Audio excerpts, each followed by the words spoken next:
Collecting seashells. Collecting memories is like collecting seashells from beaches,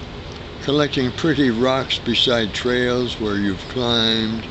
menus where you've eaten, pictures taken of each other in a special place, a special loving place. How you want to remember those happy times. Your whole life was there for that day, that sunny day, that hour, that sweet, mottled, shady hour by the river. You were so peaceful, happy to be with her, to share all your best impulses with her, your very best self, your very best.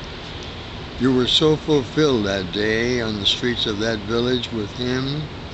Your female fears were quieted in the glow of being with him, an older man,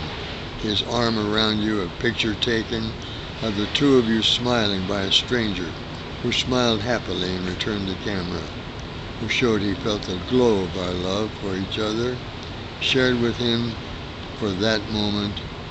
collecting memories like shells, like leaves or photos or shiny pebbles,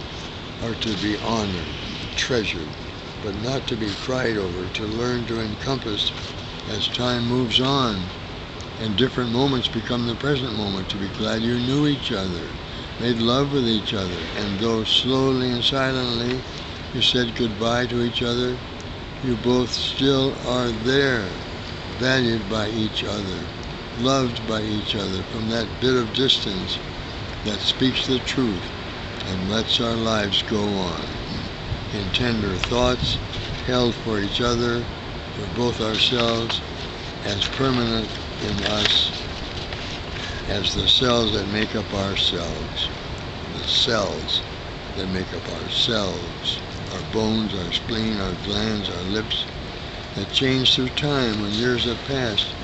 Not one cell in your lips or mine remain the same, and yet they are the same lips, to feel and know, to kiss another, to taste, to be at rest, as we thoughtfully gaze away, and finally to smile softly at ourselves for all our lives, every bit of lovingness secure inside our hearts, remaining true for you and me, for all our lives, for all our lives. August 1990.